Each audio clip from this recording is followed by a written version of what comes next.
అయోధ్యలోని Ram Mandir inauguration తర్వాత నరేంద్ర మోడీ గారు ప్రధానమంత్రి సూర్యోదయ యోజన అని ఒక యోజన అయితే తీసుకొచ్చారు.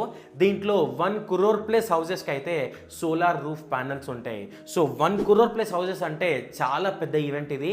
సో ఈ ఈవెంట్ వల్ల అయితే కొన్ని సెట్ ఆఫ్ స్టాక్స్ ఇంపాక్ట్ అవుతాయి. ఫస్ట్ సోలార్ ప్యానల్స్కి పాజిటివ్ కదా, సో మనం Tata power and Adani green ఈ 2 స్టాక్స్ని ఫోకస్ చేయొచ్చు.